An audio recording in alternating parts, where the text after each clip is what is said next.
Today we will go to the very heart of Europe, the small but astonishingly beautiful Grand Duchy of Luxembourg, where a remarkable royal event took place. It was 3 days of continuous celebrations, dazzling outfits, royal figures from all over Europe, and genuine emotions. All of this was witnessed by the residents and guests of the Grand Duchy during the ceremony of the abdication of Grand Duke Henri and the ascension to the throne of his eldest son, hereditary Prince Guillaume. The atmosphere in Luxembourg during these days was truly magical. Even the capricious autumn weather, which generously showered the capital with rain, couldn't overshadow the brilliance of the festivities. It seemed that the city was breathing as one, with every street and square filled with a sense of pride and renewal.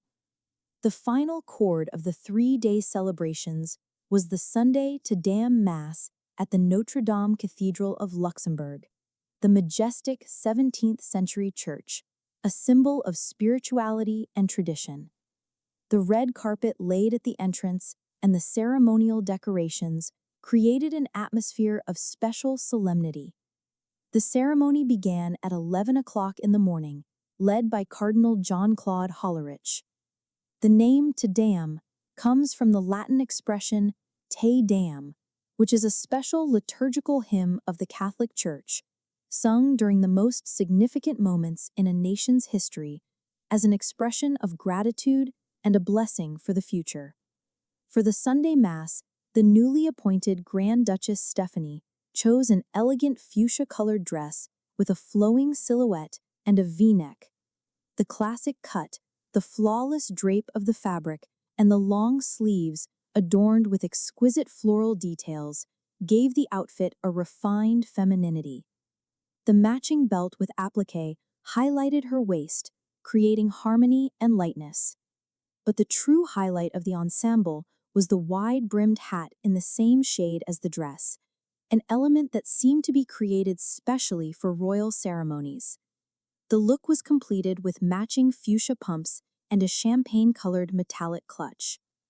I can't help but mention how harmoniously Stephanie combined restraint and royal dignity with natural softness and warmth.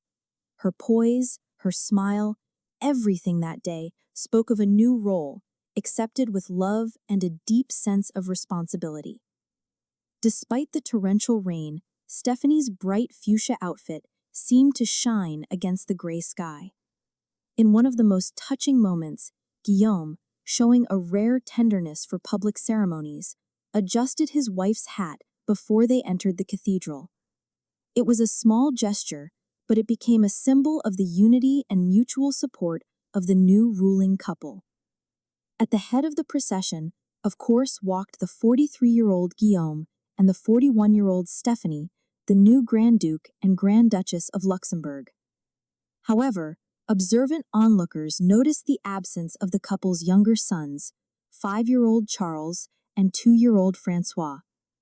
Unlike the ceremony, where the act of abdication was signed on Friday, the boys did not attend the Mass. Their young age simply didn't allow them to endure the long service. This decision only highlighted the parents' caring attitude, as they didn't want to involve their children in protocol too soon. 69-year-old Maria Theresa, now the former Grand Duchess, walked arm in arm with her husband Henri. Her face was glowing with pride. After all, her firstborn had just become the head of state. When the family posed for the official photograph, which would undoubtedly go down in history, Maria Theresa smiled especially warmly. In her eyes, one could read joy, relief, and confidence that the Grand Duchy had been passed into reliable hands. Standing next to the new rulers were Prince Sebastian, Prince Felix with his wife Clementine and their children Amalie and Liam, Prince Louis with his sons Gabriel and Noah. Among the guests at the ceremony were also Prince John with Countess Diana and Guillaume and Sibylla of Luxembourg. European royal families were not absent. Present in the cathedral were Nicholas and Margarita of Liechtenstein, as well as Archduke Christian and Archduchess Marie Astrid of Austria. This international assembly of guests was a clear demonstration of the deep respect enjoyed by the Luxembourg monarchy in Europe. The atmosphere in the cathedral was reverent and majestic. Before the Mass began, the Grand Ducal family lined up for official photographs, and for a moment, the entire space filled with quiet anticipation, as though history itself was holding its breath. Among the guests, alongside the nobility, one could also spot ordinary citizens who had the honor of witnessing this momentous event. Especially touching were the children of Prince Felix and Princess Clementine, Princess Amélie and Prince Liam, who were hiding behind the flowing cape of their mother, curiously watching the proceedings. This small family scene added a human touch to the solemn atmosphere and reminded everyone that behind the grandeur of royal ceremonies, there is always a human side: love, care, and family warmth. When the Mass was over, Guillaume and Stephanie exited the cathedral to the sound of church bells. They raised their hands in greeting to the crowd, and in response, applause and joyful cheers rang out. At that moment, it seemed as if not only the sky, but the entire country was blessing their union and new beginning. The night before, the residents of Luxembourg were treated to a grand drone show, which lit up the night sky with thousands of lights.